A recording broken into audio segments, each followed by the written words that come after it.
This is week 8. Okay, so hello, I am student clinician Jaren Clemens, and what's your name? My name is Kara Moore. Okay.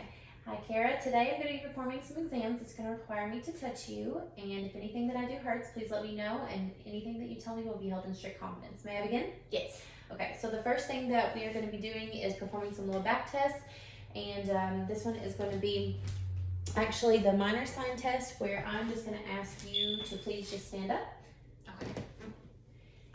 And then sit back down. Okay. So the minor sign, a positive would be difficulty standing, and it would indicate lumbosacral or sacroiliac or sciatic problems. So the next test is going to be the belt test, where I'm going to have you actually stand up, and I'm going to place my hands on your lower back. And then I'm going to have you bend forward like you're going to touch your toes. Okay? You stand up. And then I'm going to turn to the side. Just turn the other way. Sorry, a little more. Yeah, there we go. Okay, so I'm going to hang on to you like this, and you bend down, touch your toes. And okay, and back up. Okay, so now this time I'm going to support you when you do this. Bend down, touch your toes. Okay, back up. So, with the belt test, a positive would indicate low back pain. Are there several indications that it could be? So, pain while bending, the sacral will be both stabilized and restricted, or unstabilized, or have lumbar involvement. And then the second one is pain at the sacrum, which would be not being stabilized. And then no pain during the sacral stabilization or the bending, it would have pelvic involvement.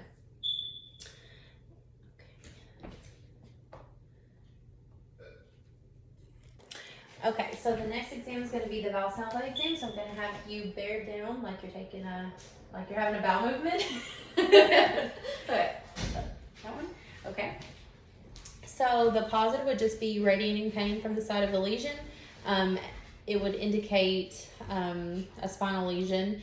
So, and it would usually be a complaint in the cervical, thoracic, or lumbar area of the spine. This would indicate nerve root entrapment by disc lesion, or, like I said, the space occupying lesion. So the next exam I'm going to have you do is the heel walk test. So you're just going to walk like this.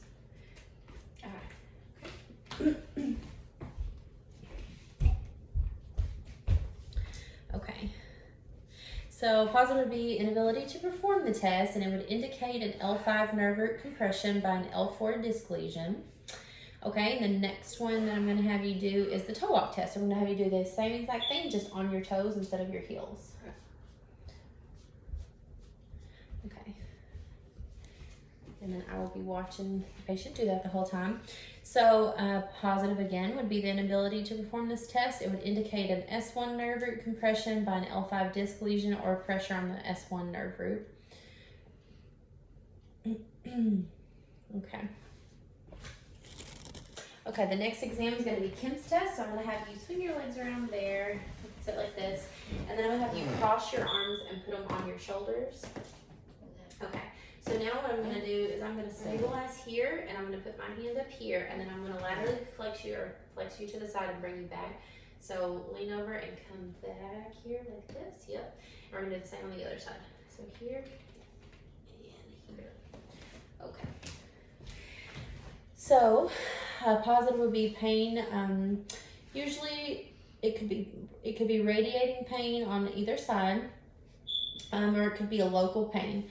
So, if the disc lesion is medial, then it's going to be pain when the patient leans away from the affected area. So, if it's a lateral disc lesion, it'll be pain when the patient leans towards the affected area. Or if it's a localized pain, then it's going to be pain in the lumbar area.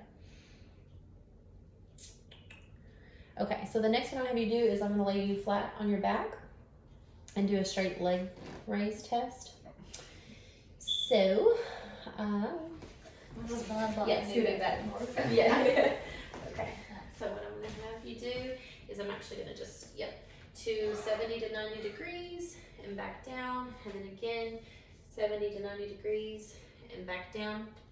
So this one would just be pain. It would be either tight hamstrings, or your positive would either indicate sciatic radiopathy, possibly discogenic pain after you go through the 70 or to the 70 to 90 degrees, or just tight hamstrings.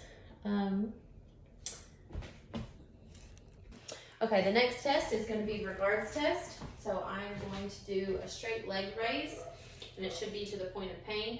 Then I'm going to dorsiflex the big toe. And then a positive would indicate, let's see, pain from the medial plantar nerve into the tibial nerve, then into the sciatic nerve. And I would do this bilaterally. This pain would indicate a sciatic radiopathy and or pain in the posterior thigh. So if our patient cannot tolerate a straight leg raise, we're going to have them lay down again. Hopefully you can see her head. Yeah. So what you would do is do neck flexion. So these are going to be Lindner's test, L-Hermitz, Soderhall, and Brzezinski sign. And this would be pain in the posterior thigh, which would indicate sciatic radiopathy.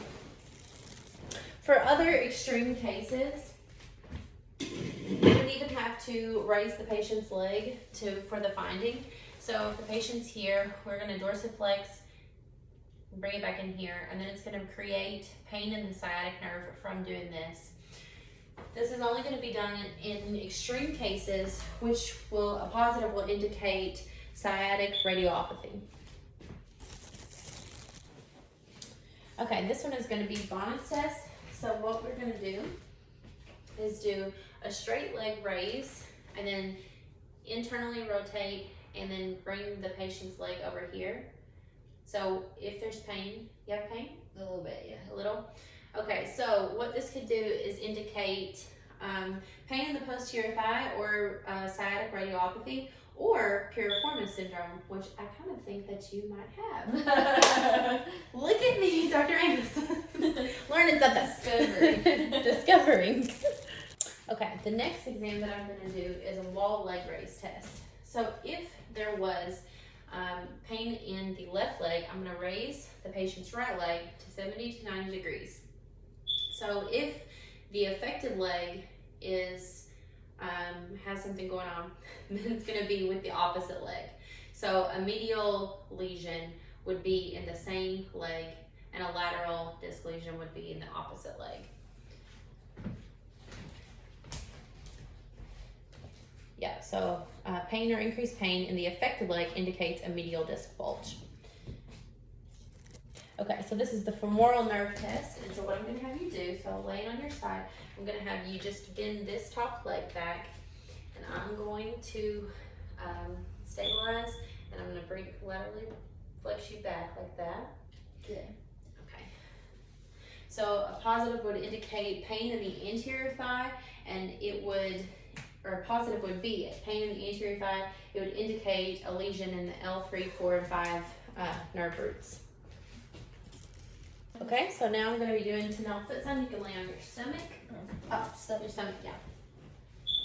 Okay, so I'm going to hold up her foot, and I'm going to find her malleolus, and I'm going to tap back here. So a positive would indicate pain. Was that painful? No. Okay. A positive is going to indicate pain in the forefoot, and it's going to indicate a tarsal tunnel syndrome. Okay, the next exam is going to be me putting together, if I can see, the tarsals. A positive is going to be pain in the forefoot, and it's going to indicate metatarsalalgia, or pain in the forefoot. And usually at the 3rd and 4th metatarsal interspace.